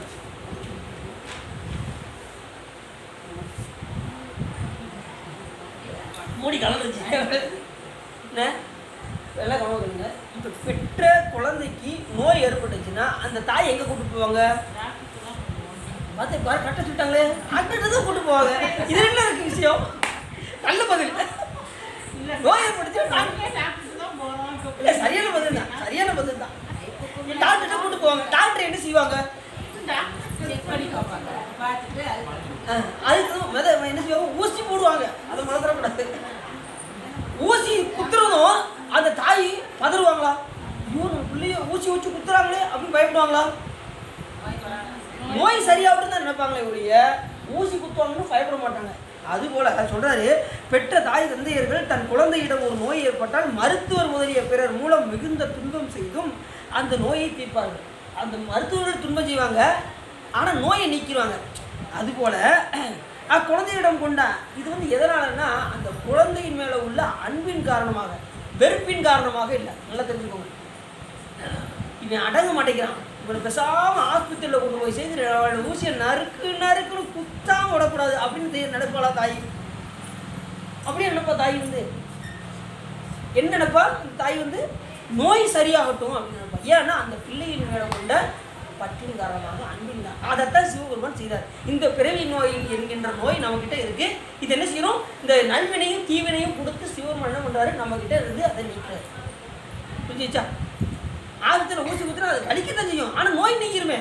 அதுபோல் நமக்கு வர தண்டனைலாம் எப்படின்னா தீவினை பயனாக வரக்கூடிய தண்டனை வந்துச்சுன்னா அது என்ன செய்யும், தீவினைக்குரிய பயன் தீர்ந்துடும். நல்லதுக்குரிய பயன் வரும்போது அதை அனுபவிக்கும் போது நல்லதும் தீர்ந்துடும். நல்வினை தீவினை இந்த ரெண்டும் நீங்கிருச்சுன்னா நம்ம எங்கே போயிடுவோம், நமக்கு இருவினை ஒப்பு வர ஆரம்பிச்சு. நல்வினையும் தீவினையும் யார் ஒருவர் ஒரே பாவனையாக பார்க்கின்றார்களோ அவருக்கு என்ன வராது, அடுத்து பிறப்பு வராது. இருவினை ஒப்பு, அடுத்து மலை பரிபாகம். மலை பரிபாகம் அதுக்கப்புறம் சத்திரிவாதம், உடம்பு அருங்குடம்பாக மாறும். அதுக்கப்புறம் என்ன ஆகும் அப்படின்னா ஞானம், ஞானத்தினால் மோட்சம். புரிஞ்சா உங்களுக்கு?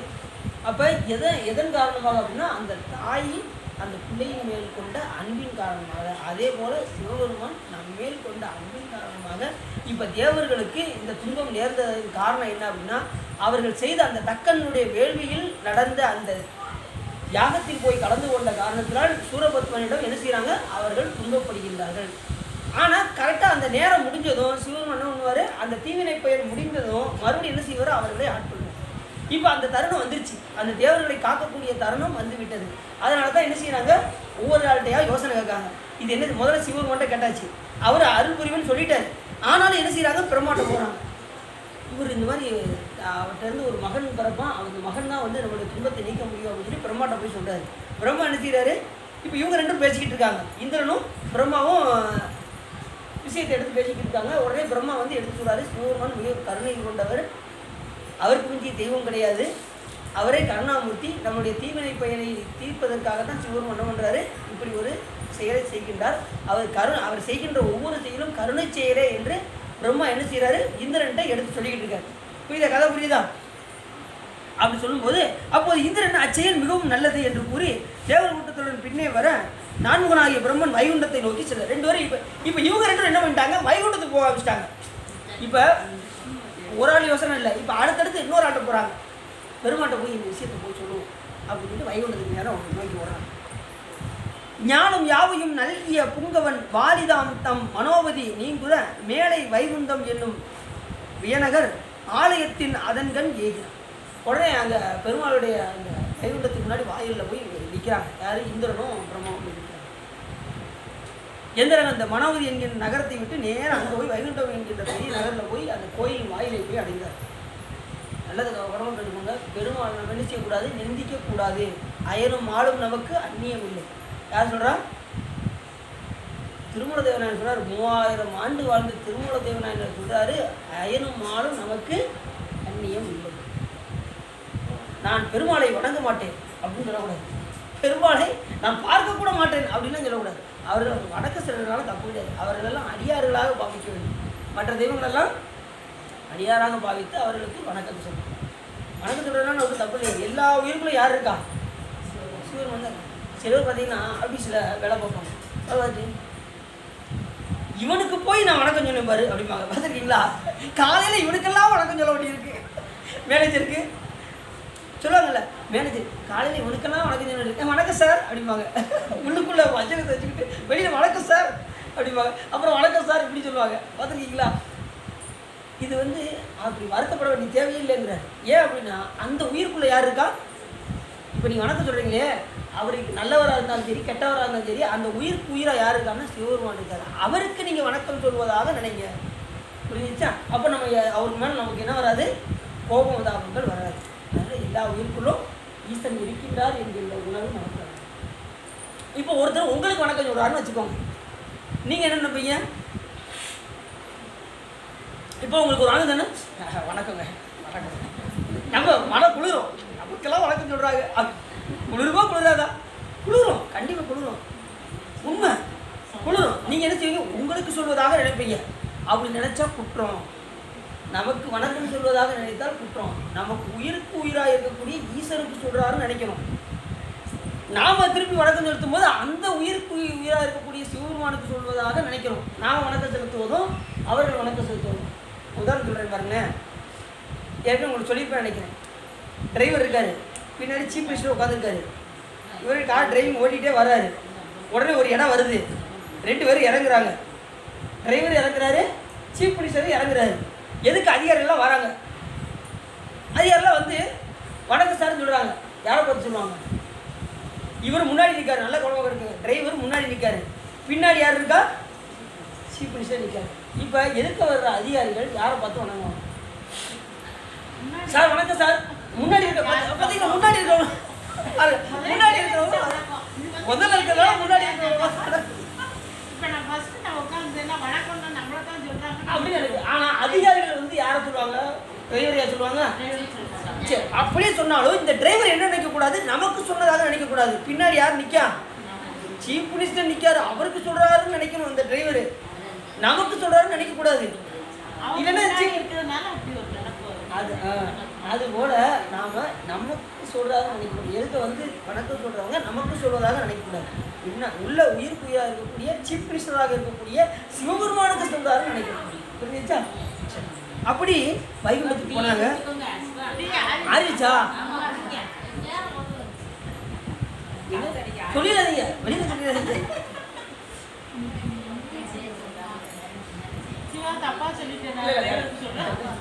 சீஃப் மினிஸ்டர் தான் சொல்லுவாங்க. யாரும் அதிகாரம் வந்தாங்கன்னா டிரைவர் சொல்ல மாட்டாங்க.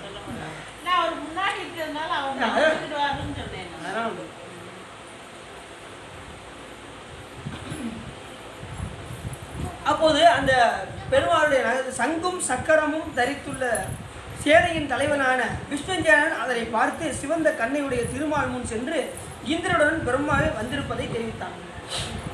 விஸ்வஞ்சயனன் ஏற்கனவே நம்ம ஆரம்பத்திலே பார்த்தோம்.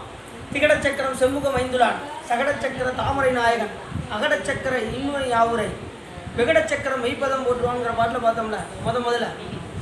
அதில் விகட சக்கரம் மெய்ப்பதம் போட்டுருவாங்க என்ன சொன்னோம்? அந்த விகட குத்து யாருக்கா? இப்போதாங்க கொஞ்சம் ஞாபகத்துக்கு வருது. எவ்வளோ நாள் ஆச்சு. நீங்கள் இப்போ கேட்டீங்கன்னா என்ன அர்த்தம்? கிட்டத்தட்ட ஒரு 20 நாள் ஆச்சு அதை கேட்டு. அது தெரியாமல் தெரிஞ்சுக்கணும். அந்த விகடக்கூத்து என்ன ஆச்சு அப்படின்னா, அந்த சேனாதிபதியாக இருப்பார் பெருமாளுக்கு. அந்த தேர் சாரதி இருக்கார் பார்த்தீங்களா, அவர் பேர் தான் விஷ்ணுஞானன்னு பேர். அவர் என்ன செய்வார், வீரபத்திரோடு பெருமாள் சண்டை போடும்போது அந்த இதில் சண்டை போடுவார் சார். வீரபத்திரோடு சண்டை போடும்போது பார்த்தீங்கன்னா அவருடைய சக்கரம் நேராக இவருக்கு போகும்.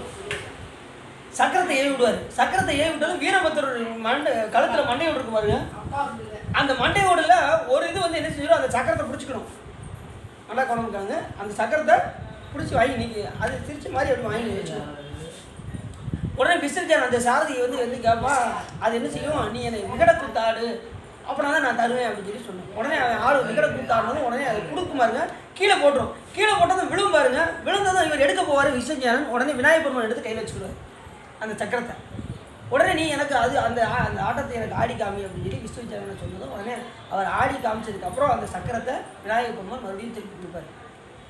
அதை விகட சக்கரம் சகட சக்கர தாமரைனாங்க விகட சக்கர இன்னுனியாவுரை விகட சக்கரம் மெய்ப்பதம் போட்டுருவோம் அந்த பாட்டை சொல்லுவார். அந்த விகட சக்கரம் தான் அந்த பெருமாளுடைய சக்கரத்தை விநாயகர் பெருமான் வைத்திருந்து அந்த விகட கூத்தை ஆடினதுக்கப்புறம் என்ன செஞ்சார், அதை மறுபடியும் திருப்பி கொடுத்தாருன்னு நம்ம பார்த்தோம். அந்த விஸ்வச்சேரன் அந்த சாரதியாக இருக்கிற இவர் பிரம்மா வந்திருப்பதை அறிந்து உடனே பெருமாளுக்கு போய் உள்ளே போய் வைகுண்டத்தில் போய் தெரிவிக்க போனார். இந்த மாதிரி வந்திருக்காங்க அப்படின்னு சொல்லி சொல்ல போனார். ஒரு வீட்டுக்கு ஒருத்தர் மாறாங்கன்னு வச்சுக்கோங்க. வீட்டில் ஒரு பெரிய ஆள் உள்ளே இருக்கார். இவங்க என்ன செய்வாங்க, விறுவிறுன்னு உள்ளே போயிடுவாங்க. வீட்டுக்குள்ளே என்ன செய்வாங்க, இருங்க உள்ளே போய் கேட்டது அனுமதி கொடுத்தா உடனே இவர் உள்ளே போய் இந்த மாதிரி ஆள் வந்திருக்காங்க வரலாமா அப்படின்னு கேட்டது உள்ளே அனுப்புன்னு சொல்லி இவர் என்ன செய்வார், உள்ளேருந்து சொல்லுவாங்க. அதுக்கப்புறம் தான் இவர் உள்ளே போக முடியும். அதே மாதிரி பெருமாள்கிட்ட போய் கேட்க போனாங்க. இப்போ பெருமாள் சொன்ன பாஞ்சன்யம் என்னும் சங்கை ஏந்தியுள்ள திருமால் அவர்களை இங்கே அழைத்து வா என்றார். உடனே பெருமாள் செய்யார், அவர்களை வர சொல்லி ஒப்பற்ற காவலான விஸ்வஜானன் உள்ளே அனுப்ப உங்களை படைத்த பிரம்மன் இந்திரனோடு தேவர்களோடும் சென்றான். உடனே உலகங்களை படைத்த பிரம்மன் இந்திரனோடு எங்கே போனால் அந்த உள்ள அந்த நகரத்துக்குள்ள. அப்படி போகும்போது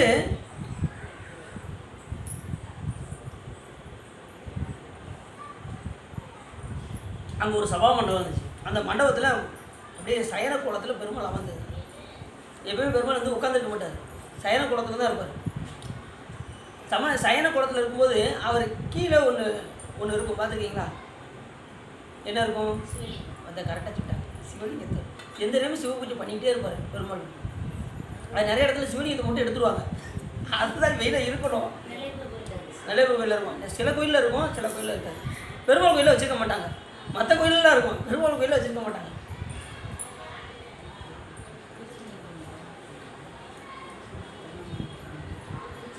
அவர் இந்த நேரமும் சிவபூஜை செஞ்சுக்கிட்டே இருப்பார் பெருமாள். நொடி கொண்டு இது பண்ண மாட்டார். ஏன்னா அப்படி அதனால தான் இடப்பகத்தையே வாங்கினார். சிவன் மட்டருக்கு சங்கர நாராயணராக இடப்பகத்தையே வாங்கினார் பெருமாள்.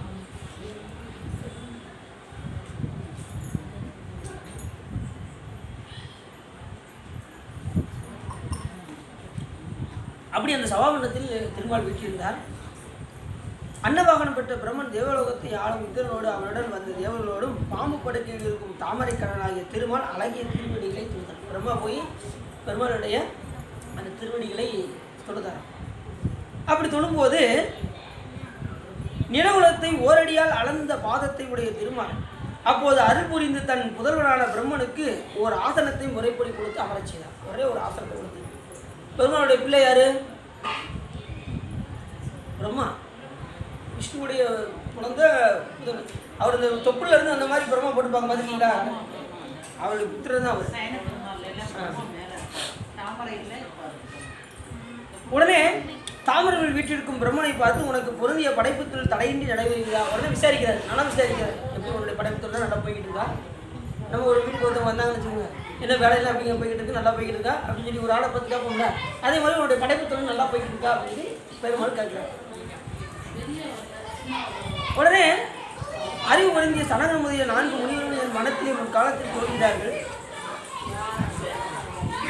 இரணியன் பயன் கொள்ளுமாறு தூணிலே வந்து தோன்றிய கடவுளே. இரணியனே அந்த தூணில் வந்தார் பாருங்க பெருமாள், அதை வச்சு சொல்றாரு. நான் சொல்லும் இதனை கேட்பாயாக என்று சொல்லி அறிவு பொருந்திய சனகன் முதலிய 4 முனிவர்கள் என் மனத்திலே முற்காலத்தில் சொன்னார்கள். இப்போ பிரம்மபுத்திரர்களாக அவங்க அந்த 4 முனிவர்கள் இருக்காங்க பாருங்க. சிவபெருமான் உபதேசம் கேட்க போனது பார்த்தீங்களா? ஜனகர், ஜனந்தரர், ஜனாதரர், ஜனத்குமாரர் அவர்கள் முற்காலத்தில் என்னிடமிருந்து தோன்றினார்கள். அறிவிலே சிறந்து அவர்களை பார்த்து நான் பெற்றுள்ள இந்த படைப்பு தொழிலை செய்து கொண்டு இருங்கள் சொல்லி அவர் சொன்னாராம். பேசாமல் நீங்கள் இந்த படைப்பு தொழிலை பார்த்துக்கிட்டு இருங்க. இப்போ நம்ம இதில் என்ன சொல்லுவோம், இல்லையே நம்ம விவசாயத்தை பாடுறா, இப்போ நம்ம பிள்ளைய பார்த்து சொல்லுவோம்ல, நம்ம குலத்தொழிலை பாருங்கடா, தக்கவலையை பாருங்கப்பா அப்படின்னு சொல்லுவோம்ல. அதே மாதிரி படைப்பு தொழிலை நீங்கள் பாருங்கன்னு சொல்லி அந்த 4 புத்திரர்களுக்கும் பிரம்மா சொல்கிறாரு. அவங்க எங்களுக்கு இனிமேல் எங்களுக்கு சிவனுடைய திருவடி தான் வேணும்னு நினச்சாங்க. அவங்க அறிவு விளக்கம் பெறாமல் என்ன செஞ்சாங்க, தாங்கள் பாசம் என்னும் வலிய சிறையில் அகப்பட்டு படைப்பு உடைய நாங்கள் பாசம் இந்த வலையில் அகப்பட மாட்டோம் அப்படின்னாங்க அந்த புத்திரர்கள். ஏன்னா இங்கே மறுபடியும் என்ன செய்யணும், இங்கே வந்தோம்னா படைப்பு தொழில் பண்ணணும், மறுபடியும் போய் பிறக்கணும், எங்களுக்கு பிறவாமை வேண்டும் அப்படின்னு அவங்க விரும்பினாங்க. அந்த 4 முனிவரும் பாசம் என்னும் வலிய சிறையில் அகப்பட்டு படைப்பு தொழில் என்னும் சொல்கின்ற பெரிய விலங்கை அணிந்து கொள்ள மாட்டோம், சிவனுடைய சிறந்த திருவடியை அடைவோம், சாமியுடைய திருவடியை அடைவோம் என்று அந்த 4 முனிவர்களும் சொன்னாங்க தன்னுடைய அப்பாவாகிய பிரம்மாவிட்ட. புரியுதா கதை? புரியுதா? அம்முனிவர்களாகிய புதர்கள் பெரும் தவம் செய்தனர். அவர்கள் சிவபெருமான் காட்சி எடுத்து உமக்கு வேண்டியது என்ன என்று கேட்டான். அப்பொழுது எண்ணற்ற வேதங்களின் மெய்ப்பொருளை உபதேசியுங்கள் என்று ஏற்கனவே சொன்னாங்க. அந்த கதையெல்லாம் ஏற்கனவே பார்த்தோம். அப்படி முனிவர்கள் கேட்க கைலை மலையின் தெற்கு சிகரத்தில் உள்ள கல்லால மரத்தின் கீழ் வீட்டிலிருந்து வேதங்களின் பொருளாகிய நன்றாக உபதேசித்தார். 4 முனிவர்களும் அவற்றில் தேர்ச்சி பெற்றார். இப்போ ஏற்கனவே நம்ம உபதேசம் செய்தான்னு பார்த்தோம். இப்போ அது 4 முனிவரும் தேர்ச்சி பெற்றாங்க, சொன்னதை புரிஞ்சுக்கிட்டாங்க. இப்போ அப்போ இதுலேருந்து என்ன தெரியுது, இவங்க நல்லா படிச்சிருக்காங்கன்னு தெரியுது. சாமிக்கிட்ட அந்த முத்திரையை காமிச்சதுமே சிவர் மட்டும் நல்லா படிச்சுக்கிட்டாங்க, நல்லா தேர்ச்சி பெற்றாங்க.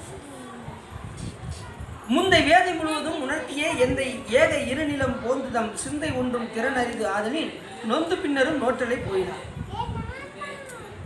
வேதங்கள் முழுவதும் சிவபெருமான் அவருக்கு உபதேசம் செய்தால் மண்ணுலகை அடைந்து தன் மனம் ஒருமைப்படுவது அருமையாக இருந்தவையால் அருந்தி மீண்டும் தவம் செய்தார்கள். உடனே மண்ணு உலகத்துக்கு வந்து அவங்க தவம் செஞ்சாங்க அந்த முனிவர்கள்.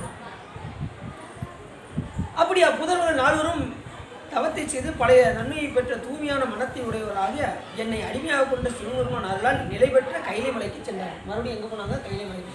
எப்பயுமே மனம் எங்கே ஒருநிலைப்படுகின்றதோ அங்கே தான் சிவபெருமானுடைய காட்சி கிடைக்கும், இல்லைன்னா காட்சி கிடைக்கும். அதனால்தான் ஒன்றியிருந்து நினைவுங்கள் ஊனமேல் ஒன்றில்லை கன்றிய காலனை கடிந்தான் தன் அடியவருக்காக சென்று தொலைவீன்கள் தில்லை சிற்றம்பலத்து நட்டம் என்று வந்தாயனும் எம்பெருமான் தன் திருக்குறிப்பேன் அப்படிங்கிறார் அப்பர் சாமி. இவர் என்ன சொல்றாரு ஞானசம்பந்த பெருமான்? ஒரு நெறிய மனம் வைத்துணர் ஞான சம்பந்தன் உரை செய்த திருநெறிய தமிழ் வல்லவர் தொல்வினை தீதல் எளிதாமே அப்படிங்கிறாரு ஞானசம்பந்த. இப்படி ஒன்றிலிருந்து வழிபாடு செய்தால் சிவபெருமானுடைய காட்சி. அப்படி சாமியுடைய திருவடி தாமரை தியானம் செய்து தொன்று தொட்டு வரும் ஆணவம் கண்மம் மாயை என்னும் 3 பாதங்களும் தமிழே பொருந்தி தன்மை நீங்கி அம்முனிவர்கள் செயலற்று மோன நிலையை பெற்றிருந்தார்கள். அந்த 4 முனிவர் என்ன செஞ்சாங்க? சரியாகிரியா யோகத்தெல்லாம் முடிச்சு யோக நிலையில் சாமியுடைய திருவடியை தவிர வேறு எதையும் சிந்திக்காமல் அங்கே இருந்தார். அப்படி இருக்கும்போது வேதங்களின் தலைவரான சிவன் முனிவர்களுக்கு ஒரு கண நேரம் மட்டுமே ஞான யோகத்தின் இயல்பை காட்டிய போது குளிர்ந்த பெரிய கங்கையாறு தோன்றிய காலத்தை போல இப்பவும் அந்த யுகம் பல போயிடுச்சான். சாமி அந்த ஞான உபதேசம் காட்டும்போது அதுலேயும் பற்பல யுகங்கள் போயிடுச்சான். புரியுது அவங்களுக்கு? எத்தனை காலம் ஏற்கனவே ஒரு சதுர்யுகம் பார்த்தோம் பார்த்தீங்களா? சதுர்யுகம் எப்படி நமக்கு இங்கே 365 நாள், தேவர்களுக்கு 1 நாள். இதே போல் ஒரு சதுர்யுகம் அப்படின்னா இப்போ கிருதாயுகம், திரேதாயுகம், துவாபரயுகம், கலியுகம் என்கின்ற 4 யுகத்தில் இது மாதிரி 4 சதுர்யுகம், ஒவ்வொன்றும் 5000 ஆண்டு, இது ஒரு 20000 ஆண்டு. அதே போல் என்ன சொன்னோம்? 4 லட்சத்தி எத்தனை சொன்னோம்? அத்தனை சதுர்யுகம் பற்பல ஆண்டுகள் ஓடிடுச்சு, அத்தனை யுகங்கள் ஓடிடுச்சு. சிவபெருமான் உபதேசம் பண்ண முடியும். இதெல்லாம் வந்து பார்த்தீங்கன்னா இதெல்லாம் சாத்தியம் ஆகுமா அப்படின்னா சாத்தியம் ஆகும். எதனால் சாத்தியம் ஆகும் அப்படின்னா இப்போ ஞானிகள் நினச்சாங்கன்னா என்ன வேணாலும் செய்வாங்க. ஒரு திரு ஒட்டியூர் என்கின்ற ஊரில் ஏற்கனவே உங்களுக்கு சொல்லியிருக்கேன் எனக்கு இந்த கதையை தெரியுதுண்ணா. ஒரு பையன் வந்து விளையாண்டுக்கிட்டே இருந்தான். ஒரு யோகி அங்கே உட்காந்துருந்தார். காசிக்கு வாப்பா அப்படின்னு சொல்லி சொன்னார். அந்த யோகி அந்த பையனை பார்த்து காசிக்கு வாப்பா அப்படின்னு அவன் சொன்னால் எங்கள் வீட்டில் வைய போகிறாங்க அப்படின்னு அந்த பையன். உடனே வீட்டுக்கு போனால் மறுநாள் வந்தால் அந்த யோகி கூப்பிடுவார், பாப்பா காசிக்கு போவோம் அப்படிம்பாரு. இல்லை இல்லை சாமி எங்கள் வீட்டில் திட்டுவாங்க அப்படின்னு சொல்லிட்டு போயிடுவோம். உடனே ஒரு நாள் அன்னைக்கு பார்த்து அவங்க அக்காவை பொண்ணு பார்க்க வராங்க.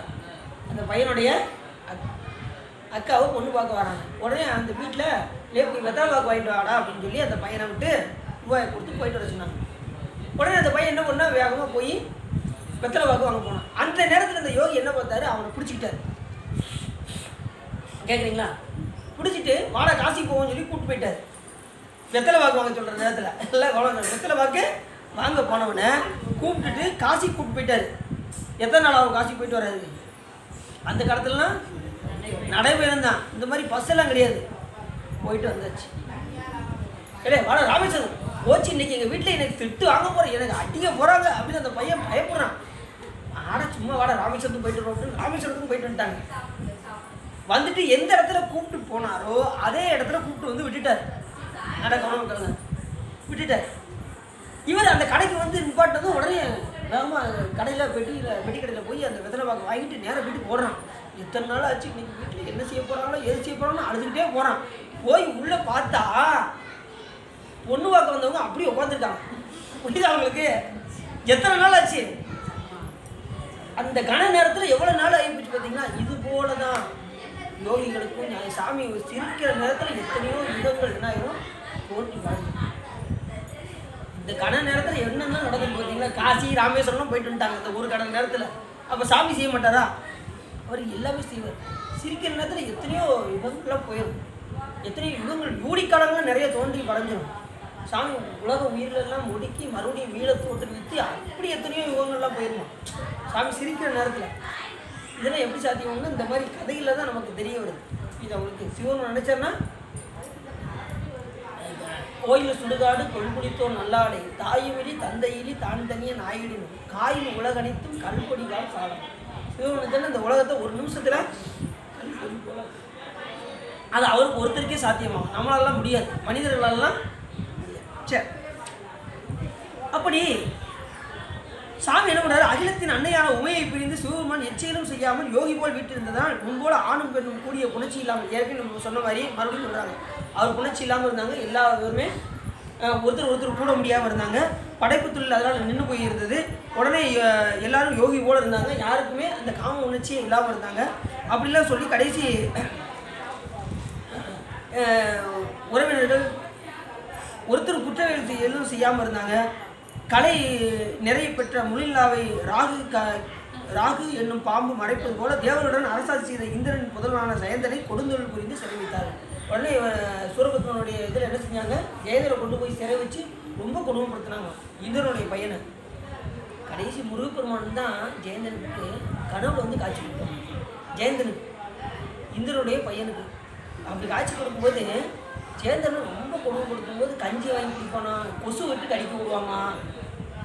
அந்த சிறைச்சாலையில் ரொம்ப கொடுமைப்படுத்தும் போது அப்படி உறங்கி கொடுப்பானா. உடனே முருகப்பெருமான் அவருக்கு வந்து காட்சி கொடுப்பான். இப்போ நான் வந்தது யாரும் தெரியுதா அப்படின்னு பாருங்க முருகப்பெருமான் வந்து. உடனே அப்போ ஜெயந்தன், சாமி நீங்கள் யாருன்னு எனக்கு தெரியல, ஆனால் என்னை காப்பாற்ற வந்திருக்கீங்கிறது மட்டும் எனக்கு தெரியுது அப்படின்னா ஜெயந்தன். உடனே சிவபெருமானுடைய மைந்தனாக இருக்கக்கூடிய முருகன் அப்படின்னு சொல்லி சாமி அவருக்கு கனவுல சொன்னார். சொல்லி உங்கள் தேவர்களெல்லாம் விடுவித்து தேவ சேனாதிபதியாக இருந்து நான் உங்களை காப்பாற்ற வந்துள்ளேன் அப்படின்னு சொல்லி முருகப்பெருமான் அவருடைய கனவில் தோன்றி சொன்னார். இது அவங்களுக்கு இது பின்னாடி வரப்போகுது. அப்படிப்பட்ட ஜெயந்தன் வந்து ரொம்ப குடும்பப்படுத்துகிறாங்கன்னா அங்கே எங்கள் மகேந்திரபுரியில் யார் இருக்கா ஆட்சி பண்ணுறா? சூரபத்மன் மகேந்திரபுரியில் ஆட்சி பண்ணுறார். அப்படி இருக்கிற நேரத்தில் அருமையான 25 தத்துவங்களின் பாகுபாடுகளின் முறையை ஆராய்ந்து அறிகின்றவர்களின் தூய்மையான அறிவிலே தோன்றியவர் லட்சுமி. அந்த லட்சுமியின் கணவனான திருமால் செந்தாமரை வீட்டிலிருந்து பிரம்மனது சிறந்த முகத்தை பார்த்து பேசலானார். அருவமாகி உருவமும் பிரம்மா விஷ்ணு ருத்ரன் என்னும் மூவகை இயல்பினையுடைய முதல் காரணமாகிய தேவர்களுக்கு தேவனாக இருப்பவன் சிவபெருமான். அப்பெருமான் யோகச்செயலின் முறையை காட்டி கொண்டிருப்பாரே, ஆனால் காமம் மிகுந்து முன்பு போல கலவியில் மகிழ்ந்து இருக்கத்தக்கவர் எவர் அப்படின்னு தானே. இந்த மாதிரி இப்போ ஏற்கனவே புதல்வன் வேணும்ட்டாங்க. இப்போ புதல்வன்னா யார் யார் கூடணும்? சிவபெருமானும் அம்பாலும் கூடனா தான் கிடைக்குன்னு இவங்களுடைய அபிப்பிராயம். சாமி அப்படியா? இங்கே ஏற்கனவே அம்பாள் வந்து அங்கே தவம் செஞ்சுக்கிட்டு இருக்காங்க, இங்கே இவர் யோகியாக விட்டு இருக்காரு. இவங்க ரெண்டு பேரும் எப்படி சேர்த்து வைக்கணும் இவங்கெல்லாம் முடிவு பண்ணுறாங்க. இப்போ தேவர்கள் எல்லாம் சேர்ந்து என்ன பண்ணுறாங்க, எல்லா பேரும் சேர்ந்து கூடி பேசுகிறாங்க. ஒரு குமரன் பிறந்தால் சூரபத்மன் சுற்றத்தார் அனைவரும் அழிவர் துன்பமடைந்த உலகம் யாவும் முன்பு போல உறுதி அடையும் சொல்லி இவங்களா பேசுகிறாங்க.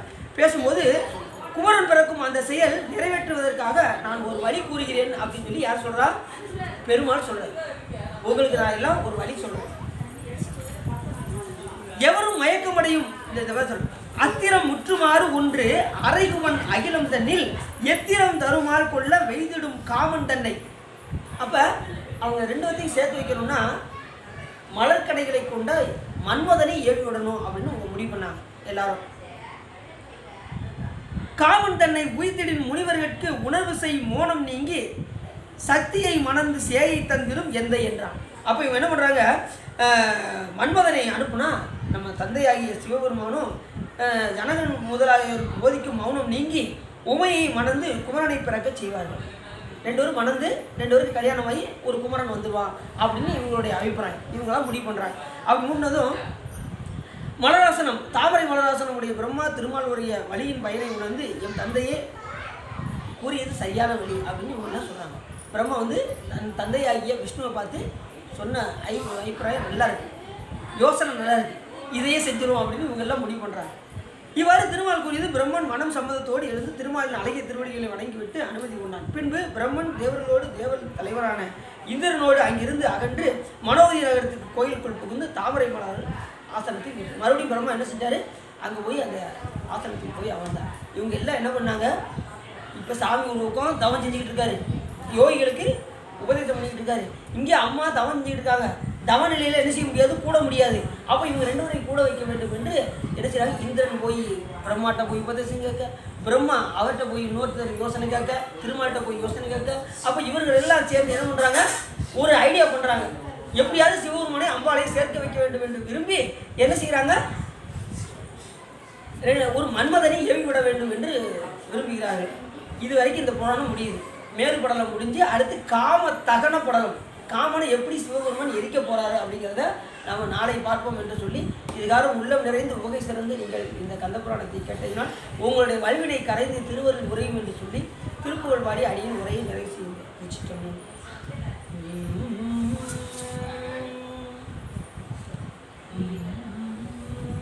பக்தியானுனை பலகாலும் பற்றிய மாதிரிகள் வாடி முத்தனமாறனை பெருவாழ்வில் முக்தி சேர்வது கருள்வாயே உத்தமதான சர்குணனேயா உப்பிலமாமணி கிரிவாசா வித்தக ஞான சத்தினி பாதா வெற்றிவேலாயுத பெருமாளே வெற்றிவேல் ஆயுத பெருமாளே.